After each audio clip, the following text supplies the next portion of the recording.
February 1930. Clyde Tombaugh, 24 years old and fresh off a farm in Kansas, patiently scans photographic plates at the Lowell Observatory.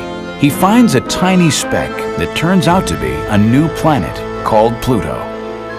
But in the 75 years since then, our close-up views of Pluto and its giant moon Charon still only come from the artist's imagination.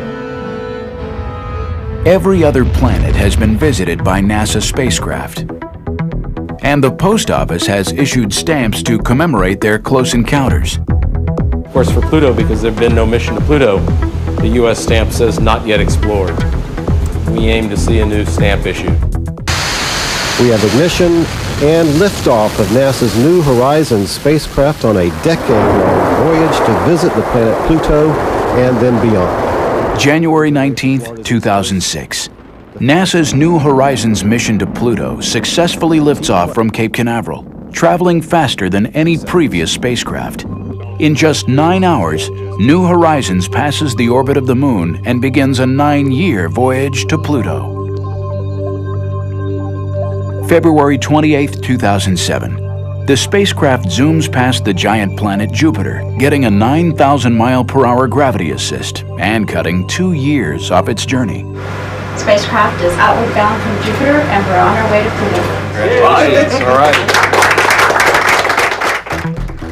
The Jupiter flyby was a dress rehearsal for Pluto. We got the night show. Oh wow, look at that. Oh yeah. New Horizons science instruments return detailed images of Jupiter's clouds, moons, and rings. If all continues well, things look good for July 2015 and the Pluto flyby. In the past decade, humans have been making amazing discoveries in the outer solar system. The very first thing I did is grab my telephone and called up my wife, and I said, I found the 10th planet. But astronomers continue to debate the definition of a planet and how the new discoveries change our evolving picture of the solar system. So now, the New Horizons mission is perfectly poised to shed light on this question and revolutionize understanding of our cosmic neighborhood. It's the ultimate in discovery and exploration. We have no idea what the surface of Pluto looks like. So we could see craters, we could see geysers, we could see patches of frost. This is purely speculation. We have no idea what we're really going to see.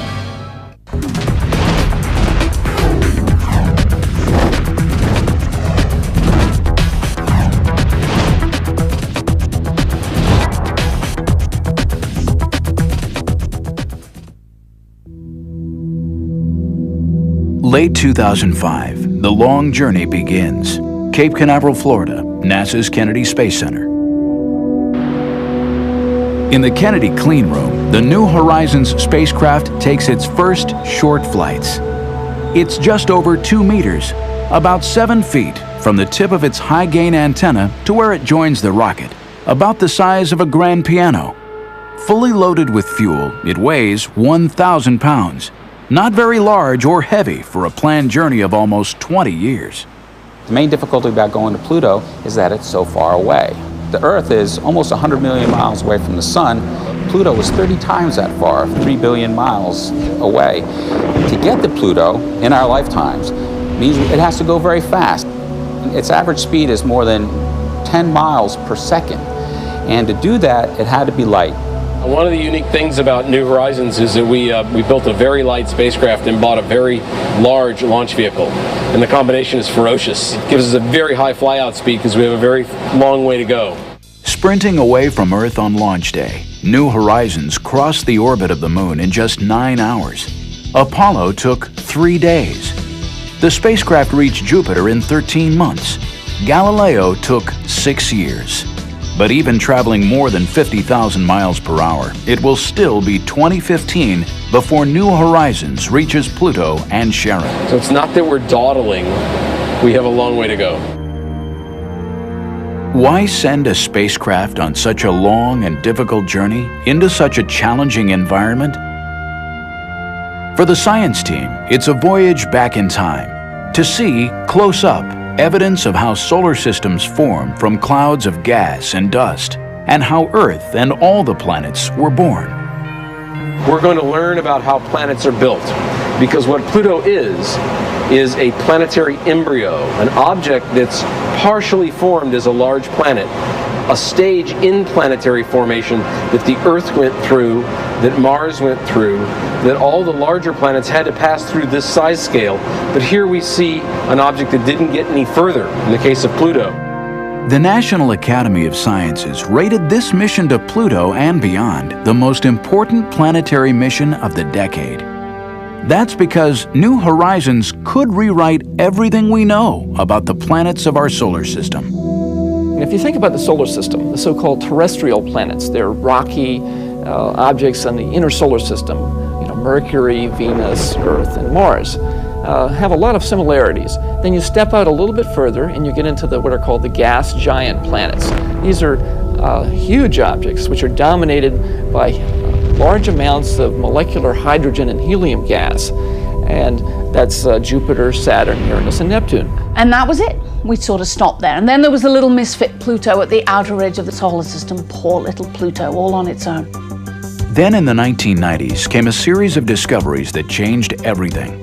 Researchers found more and more icy objects in a massive region of the outer solar system known as the Kuiper Belt. And once we discovered the Kuiper Belt, everything sort of fell into place. The understanding that in fact Pluto and Charon are members of this other class of objects called the ice dwarfs. And in fact, we think that these ice dwarfs are the most populous class of planetary body in our entire solar system. That tells us, from that respect, Pluto's not special. It's got lots of company out there. Ice dwarfs aren't just far out there. In the early days, 4 billion years ago, they may have had a role in shaping Earth and bringing our planet the materials of which we're made. The collisions within the Kuiper Belt produce the short period comets, which then fall in towards the sun and bombard the Earth, sometimes bringing some of that raw material from which life formed and some of the water that's on the surface of the Earth. This information about the Earth's birth isn't available anywhere else.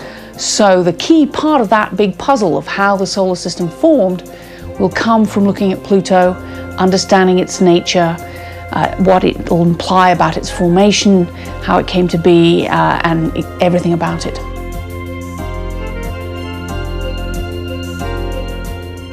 Coming up, with New Horizons safely on its way to Pluto, find out what sophisticated scientific instruments are on board to unravel Pluto's mysteries.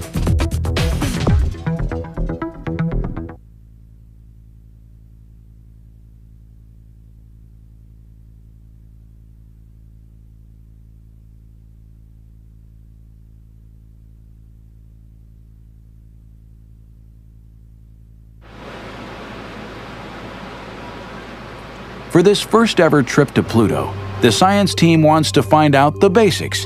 What do Pluto and Charon look like?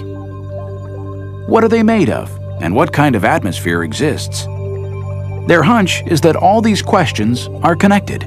With Pluto, if you want to understand the atmosphere, you have to understand the surface. If you want to understand the surface composition, you have to understand the geology. If you want to understand the geology, you've got to understand the atmosphere. It's all tied together, and so we have instruments to study every aspect of Pluto.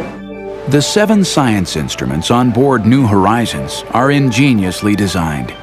They're small and weigh very little.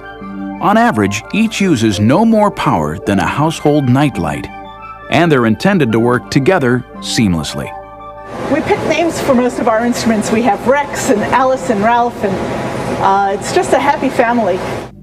The black and white telephoto camera called Lori will be used for navigation in the months before closest approach and to study Pluto's surface. This big barrel is a telescope called LORI, the Long Range Reconnaissance Imager. It's our biggest, most powerful camera in terms of resolution power. The cameras are key. For over 60 years, Pluto remained little more than a dot, as small and dim as a walnut seen from 30 miles away. In the 1990s, even the Hubble Space Telescope showed just a blurry surface. And this true color image is the best we can do with Hubble and advanced computers. Pluto clearly has a varied surface, but whether these are mountains or craters or polar caps remains a mystery. That's where New Horizons wide-angle camera comes in. We want to get up close and personal. Ralph is our main color camera. It's also the camera that's going to take our main global maps of Pluto. We can get in and map at scales of kilometers and sub-kilometers and even down to tens of meters. Football field-sized resolution at Pluto. We're going to be able to, to see things thousands of times more precisely than what we've been able to do with the Hubble Space Telescope. Strangely enough, Pluto's surface seems to have about the same brightness as freshly fallen snow on Earth. It appears so dim only because it's so small and very far away. Equally bizarre, Pluto sometimes behaves more like a comet than a planet. When its eccentric orbit brings it closer to the Sun, the surface heats up and produces a denser atmosphere.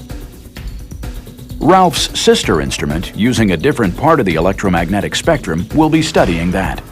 This is the ALICE ultraviolet spectrometer, which will probe the composition of Pluto's atmosphere and also study its surface. It measures light with a shorter wavelength than what you and I see. We fly past Pluto, that's the antenna direction. We're going to turn, so the antenna is pointed back at Pluto, back toward the Sun. And we're going to watch as the Sun passes behind Pluto, and we're going to see the sunlight get absorbed at these ultraviolet wavelengths, and we can tell what the atmosphere is made out of at these different heights. As Pluto approaches and retreats from the Sun, it's thought that there are seasons and weather that resurfaces the planet with fresh, bright ices. Some researchers think this is what creates the light and dark regions, but as yet, no one knows. New Horizons hopes to get to Pluto before winter sets in, and the atmosphere freezes back down to the surface as solid ice. Along its 9-year voyage, New Horizons will also be collecting some very important samples of dust. What's the big deal about dust? We have dust everywhere. Dust in your house, dust outside, dust all out the solar system. Well, dust comes from the grinding up of material that gets shed and left around. In the case of the solar system, we believe that the dust that's flying around the solar system was produced by the grinding up of asteroids, the grinding up of Kuiper Belt objects, the grinding up of ring particles and so on that is left over from the process of not just forming the solar system, but its constant evolution over time. So the last of the 7 instruments is a special dust counter. But this instrument comes from a very surprising source. Every part, from logo to detectors, was designed entirely by college students. Its job is to profile the density of dust particles all the way across the solar system for the first time. But the real breakthrough of this instrument, it's the first time that students have been able to build a flight quality instrument on their own and fly it on a mission to a planet. The students documented their project in behind-the-scenes home videos. Our final instrument will have 12 of these dust detectors all lined up on a panel about 0.1 meters squared. Till now, no dust counter has gotten data farther out than 18 times the distance of Earth from the Sun. Design specs from the SDC are twice that and more, lasting decades, traveling billions of miles, surviving temperatures near absolute zero. Even though it's a student project, the dust counter is every bit as robust and serious as the other instruments on board. The students faced review boards of veteran scientists and engineers as part of the design process. Together, the 7 science instruments are the most powerful set of detectors ever sent on a first flyby of any world in our solar system. But making sure the Pluto flyby is successful meant a race against time to launch in 2006. And before they could ship the spacecraft to the Cape, the hardware and the science instruments all have to go through a rigorous test program. For this mission, keeping on schedule was critical. It's also important that we get there as soon as possible because Pluto does have an atmosphere right now, but it's moving farther and farther away from the Sun. And at some point, that atmosphere is going to freeze out. Although meeting the target launch date is critical, so is making sure that all the hardware works together like a finely tuned machine. One builds a spacecraft, you build the individual boxes and instruments first, And they go through their own tests, both functionally and then environmental tests. And that's sort of equivalent to the members of an orchestra, each tuning up. But once you build it as a spacecraft, once you've assembled it, then you're playing the symphony. And that's what we've been doing. We've been testing it as a system. And then we test it again, and then we test it about 5 more times. Once we launch this, we can't go after it with a screwdriver. We can't go fix anything that isn't working. And the test program, the full-up test program, is more than a year long. A big part of the testing that gives us confidence that it's going to work in flight is the environmental testing. So we put it into an environment that's pretty much exactly like it's going to see on its way to Pluto and at Pluto. That includes a thermal vacuum tank where we put it in this big tank, we pump all the air out, it's in a vacuum just in space, then we heat it up and we cool it down, just as it's going to see when it's actually in flight. And it's not just the extreme cold that engineers test for.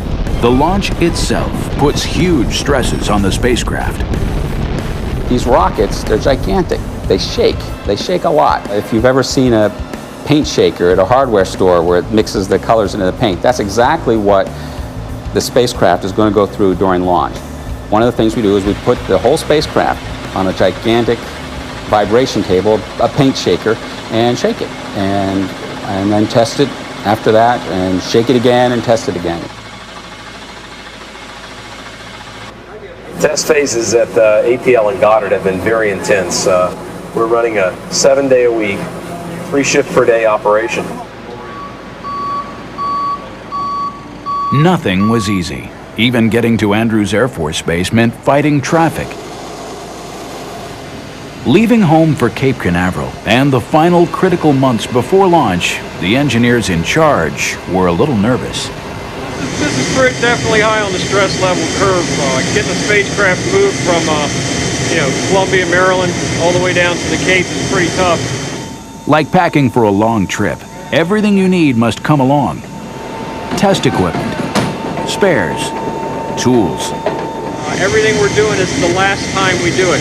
We want to make sure every bolt is exactly tight and fastened correctly. Everything's been assembled, tested. The records are kept properly because there's no going back. This is a flight build.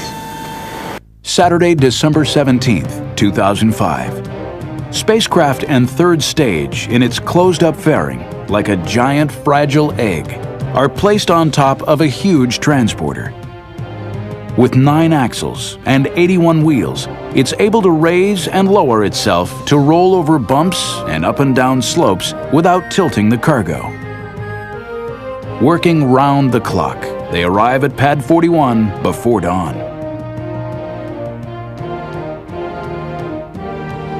75 years after the discovery of Pluto, 17 years after a mission was first proposed, the dream of exploring the 9th planet was now only weeks from launch. For most people on the project, in a sense, this is the end because it will be built and launched and on its way. But for the science team and the operations team, this is the beginning. This is where we begin the journey. Like a ship, we launch it. On January 19, 2006, after nearly 2 decades of planning, building, and testing, a picture-perfect launch thrilled the mission operations team back at Johns Hopkins. But the long journey to understand Pluto actually began 75 years earlier, far away in the American West.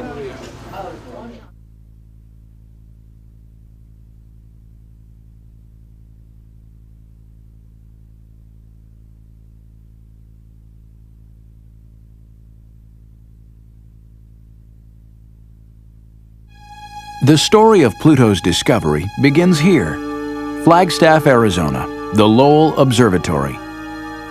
Named for its founder, Percival Lowell, a rich Bostonian who was fascinated first by the possibility of water and life on Mars, and then by the search for Planet X, an undiscovered world out beyond Neptune. Pluto was discovered here, and the observatory remains a center of Pluto research today. Astronomer Mark Bowie personifies the ingenuity and persistence it takes to study Pluto. Part of why I like Pluto so much, because it's a cold, icy place. Bowie's role on New Horizons is to help find targets far out in the Kuiper Belt, where the spacecraft will travel after it has flown by Pluto and Charon. This homegrown instrument, named Mimir after a Norse god of wisdom, will be placed on ground-based telescopes to study ices on Pluto's surface before the spacecraft gets there.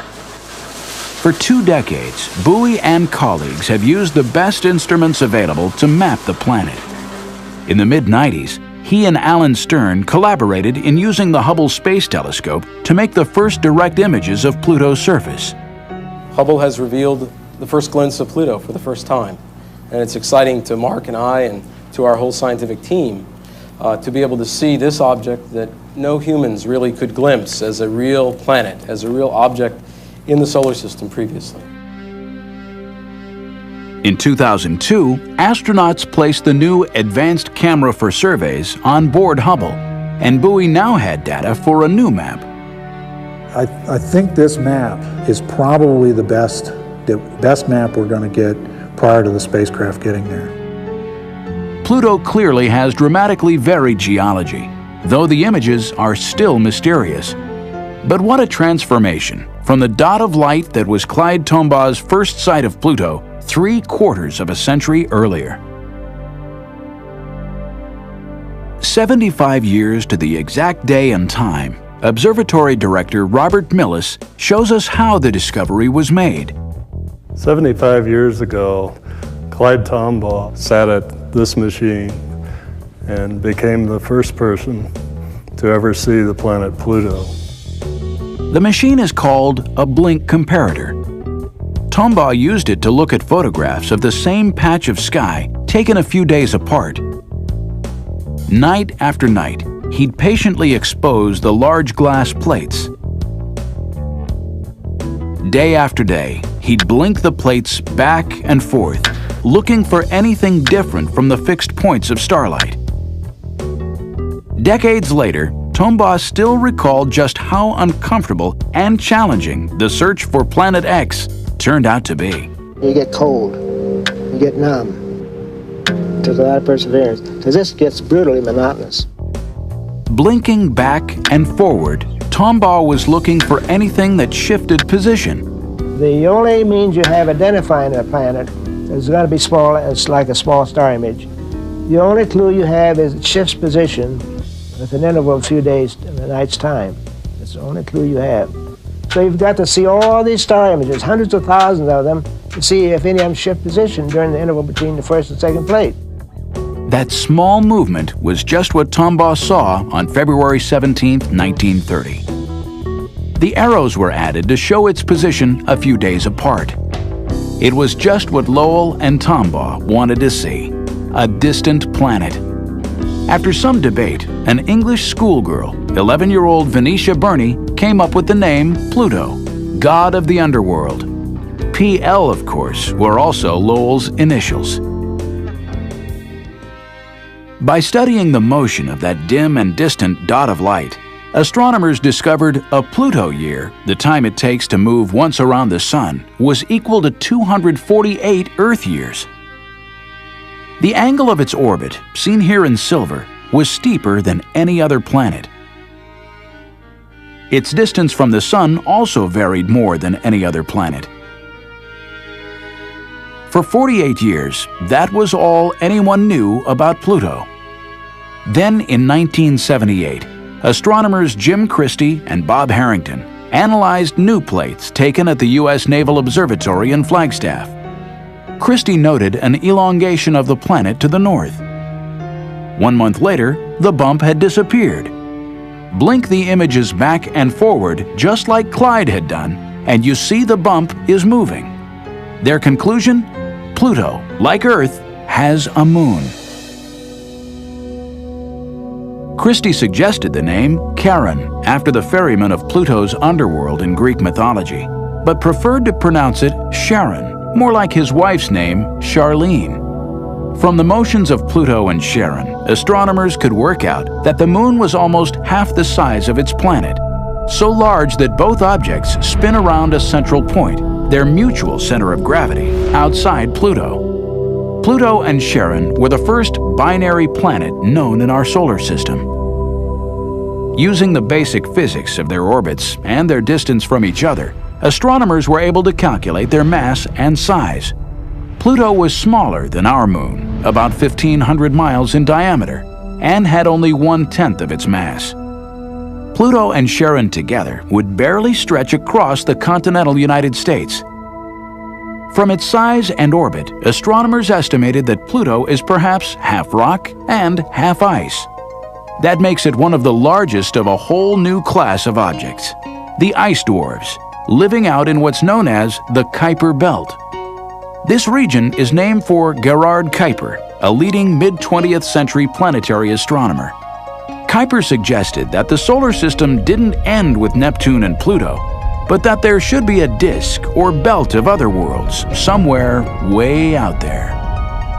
In 1992, from a mountaintop in Hawaii, David Jewett and Jane Liu found the first Kuiper Belt object.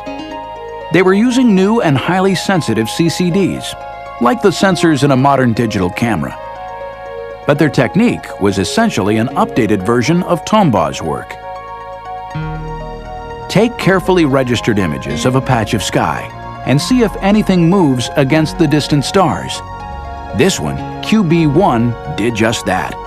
Jewett and Liu had found the first Kuiper Belt object. It was just a few hundred kilometers across, about the size of an asteroid. In 2002, Caltech astronomer Mike Brown and colleagues found a Kuiper Belt object half the size of Pluto. In 2004, Sedna, another world, 3/4 the size of Pluto. Brown kept on looking, using computers to do the work of Tombaugh's blink comparator.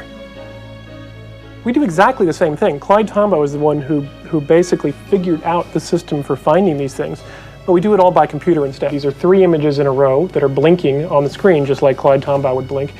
On the morning of January 5th, 2005, I was looking at these very images, and I clicked the button saying this one's no good, and I suddenly see this object here very clearly moving across the frame in dead center. And this is the one where I almost literally fell out of my chair, because it's perhaps it's close to being the brightest object we'd ever seen out there, and it's also moving extremely slowly. Slow means it's far away. Slow and bright means it's really big. If you combined more distant with anything we'd ever found and almost the brightest thing we'd ever found, you knew immediately that this thing had to be the biggest thing we'd ever found in the outer solar system. The very first thing I did is grab my telephone and called up my wife, and I said, I found the 10th planet. 2003 UB313, the random name assigned by Brown's computer, was 25% larger than Pluto. Until an official name was chosen, Brown came up with a temporary nickname, commemorating Percival Lowell's search for Planet X. We had actually been reserving the name Xena for the first object that we found larger than Pluto. We wanted something that started with an X for Planet X. We wanted something that was mythological. Now Xena is only TV mythology, not real mythology, but we figured Pluto is named after a cartoon dog, so that's okay. And we wanted something that, we decided there weren't enough female planets, so we were going to name another one female planet. So if you take those 3 together, you get Xena. Xena has now officially been named Eris, goddess of discord, which seems appropriate. Some astronomers argue that Pluto and Eris, as Kuiper Belt objects, should not be classified as true planets. Others disagree. In August 2006, in a controversial decision, the International Astronomical Union reclassified Pluto, Charon, and Eris as dwarf planets. But Mike Brown thinks the new findings far out in the Kuiper Belt only make the New Horizons mission more exciting. Pluto is the closest member of this new class of objects we're finding. The next best thing to studying all of these objects out there is to go look at some of the big ones. Go look at Pluto. It's not the biggest one out there, but it's the closest really big one that we can learn a lot about. So I think that going to Pluto is much more exciting today than it was even a year ago. In 2005, Hal Weaver and Alan Stern used the Hubble for another close-up look at Pluto and Charon. We want to know everything that could possibly be along our path as we're going through the Pluto-Charon system. The result was an historic and astonishing discovery. This was just incredible. In fact, it was so incredible we almost didn't believe it at first. They saw 2 small, dim moons where only Charon had been known before. It would double the excitement of the close encounter. We get 4 for the price of 2. You know, instead of having just Pluto and Charon, we now have another couple of exciting moons to investigate. Pluto is an even more interesting place than we imagined. Mark Bowie went back and confirmed the discovery by reanalyzing previous images. He made this true color portrait of Pluto and Charon with the newest moons, Nix and Hydra. New Horizons will speed through the Pluto system in less than a day. To maximize success, the mission would use flying by Jupiter, the largest planet in our solar system, as a dress rehearsal for encountering the smallest. Early 2007, engineers and scientists got ready.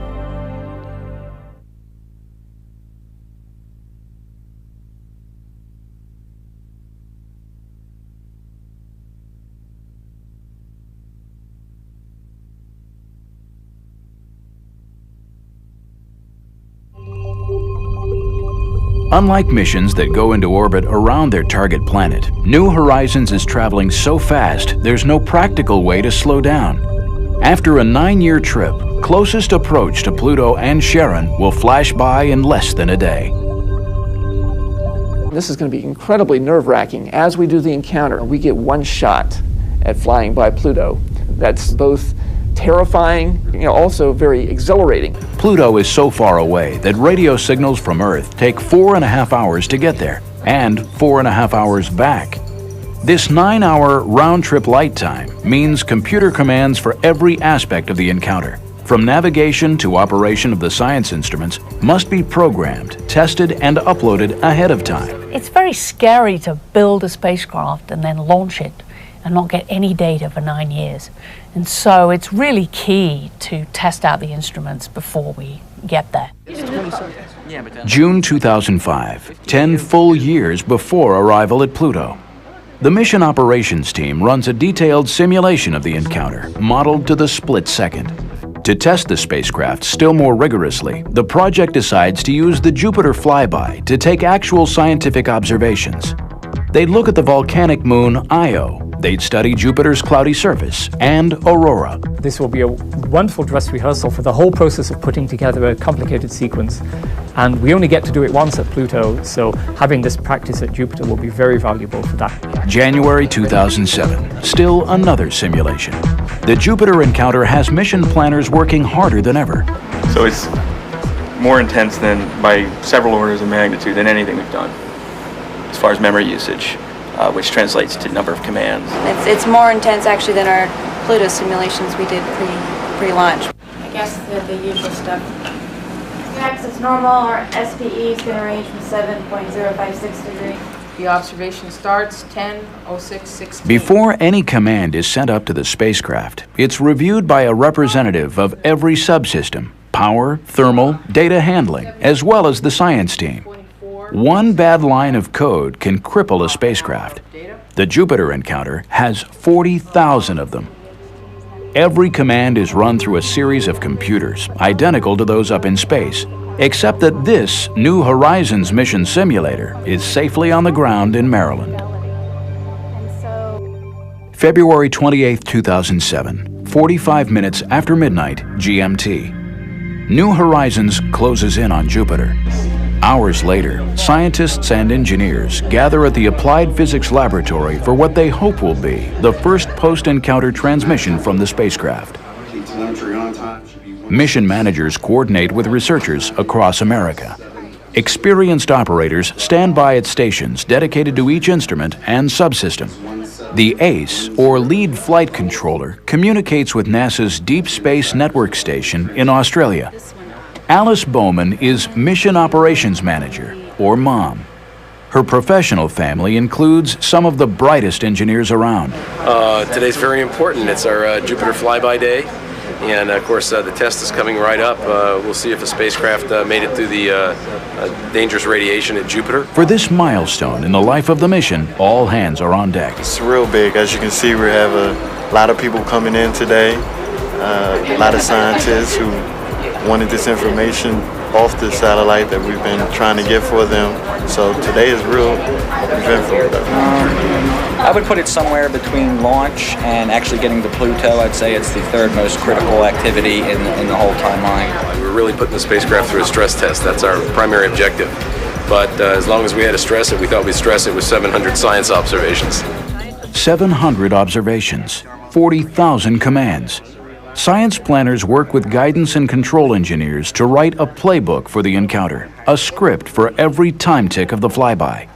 At Jupiter, New Horizons is on her own. Here on Earth, they wait. You guys nervous? No, not really. Nothing we can do at this point. That's right, not nervous. No. Not a bit. This is all done by remote control. That's the nature of this business. 500 million miles away, our little puppy is doing its job and doing very well. Just come up on track like it always does. So we're about a little less than 6 minutes away from our first look at telemetry. They'll know all is well when screens light up with green text indicating the spacecraft has survived. DSN Australia confirms that New Horizons has phoned home. Pluto Ace. Go ahead, Pluto Ace. Yes, we're now receiving telemetry and we're locked. RF mom on Pluto 1. Status check. RF is green. PI, this is mom on Pluto 1. Spacecraft telemetry for all subsystems is nominal. Spacecraft is outward bound from Jupiter, and we're on our way to Pluto. Congratulations. All right.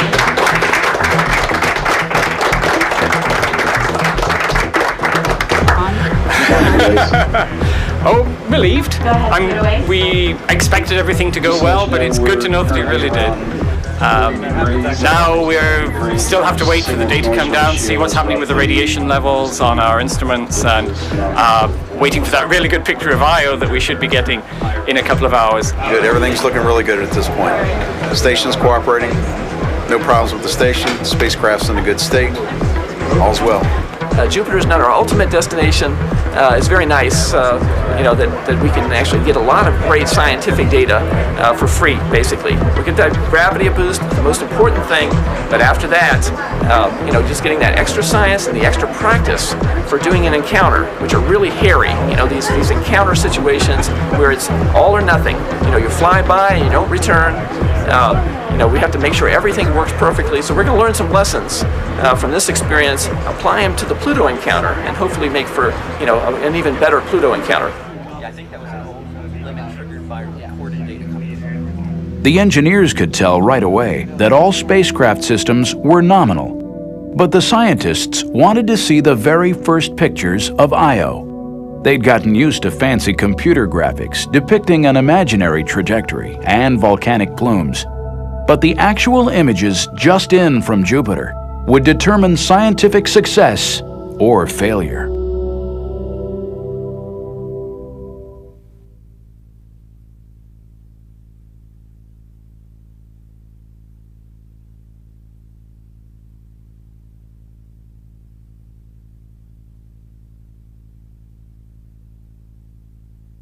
Yeah, this is the highest resolution image of Io with its spectacular plume. We hope it's like Clyde Tombaugh decades earlier. They hoped for discoveries. Flight right here. Oops. The spacecraft took the images hours before, but for the researchers, this was exploration live and real time. There it is. Off the wow. Okay. Camera and spacecraft delivered as promised. 2 plumes off the limb. Okay. Got both. We got the night shipping. Oh wow! Look at that. Oh yeah. And we got both of them. We got both of them. And another plume. My gosh. Rising into sunlight. That's right, yes. The first raw images might be fuzzy, but now they knew their aim was true. Computers would be able to clean them up and begin to update the textbooks. Yeah. Hal and John rushed next door to let the full science team see how their spacecraft was performing. Second plume has a different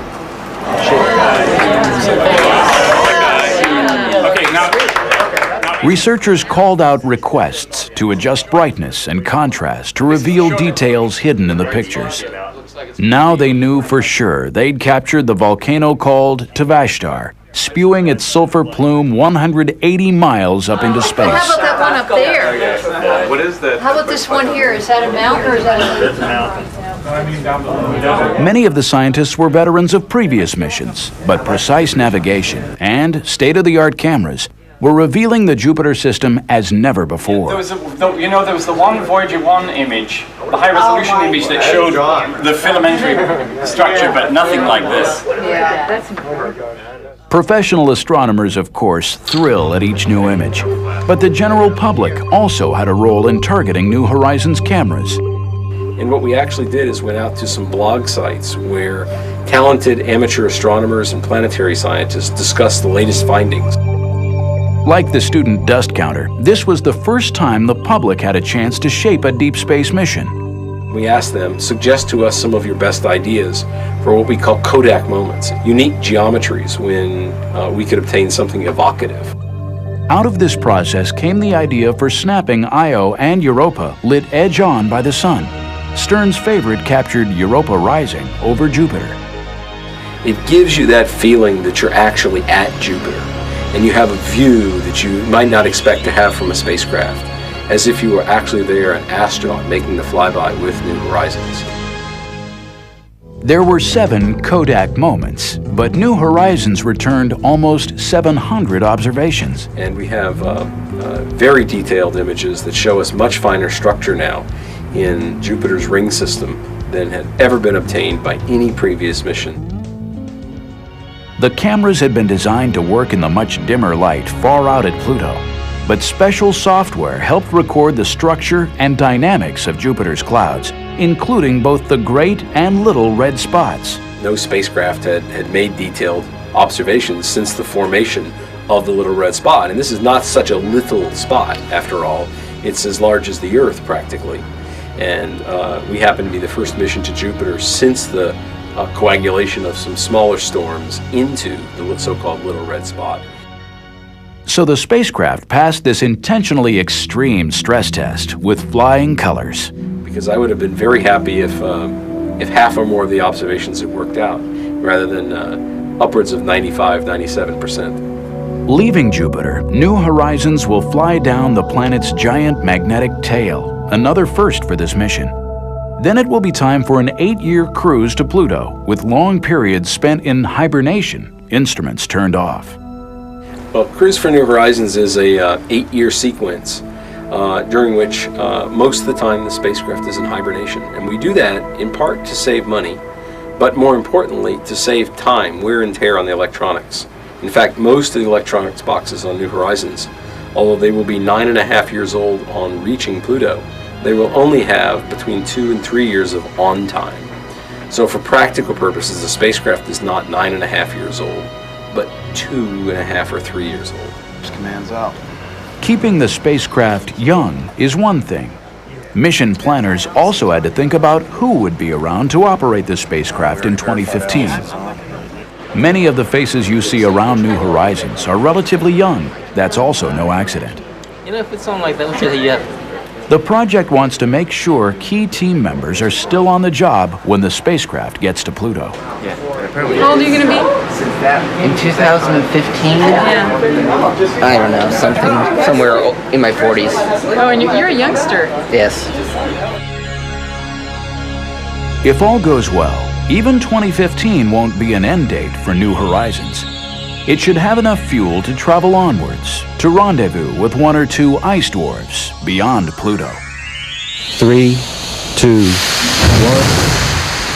1. The story of New Horizons may be a tale of high-powered rockets and sophisticated science instruments, but it's also evidence of human persistence, passion, and boundless imagination. It's going to be an almost timeless object, that we're building something that will not only outlast the pyramids, but outlast the mountain ranges of the Earth. This will fly through the galaxy essentially unchanged from the way we build it, but it will be just that way for billions of years, literally. That's a stunning thing to me every time I think about it.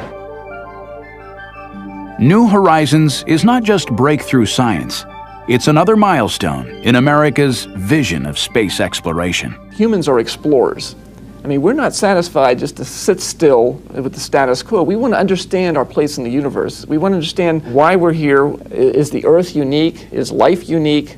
And science, and in particular space science, where we're going out to study the planets, is a very important component of that process. Virtually every place we've sent a spacecraft on a first reconnaissance mission like this, that we find out that our Earth-based notions were flat wrong. So I'll tell you what we expect but before anything, what we expect is to be surprised. Exploring the outer solar system, because it's so far, takes a lot of time. We're talking decades rather than a few years. It requires a lot of patience, a lot of dedication, a lot of perseverance, but it's exciting. It's the frontier. It's the place that we know the least about, and yet the rewards could be huge in terms of what it tells us about the origin and evolution of the solar system.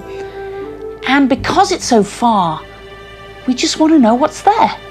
It's curiosity.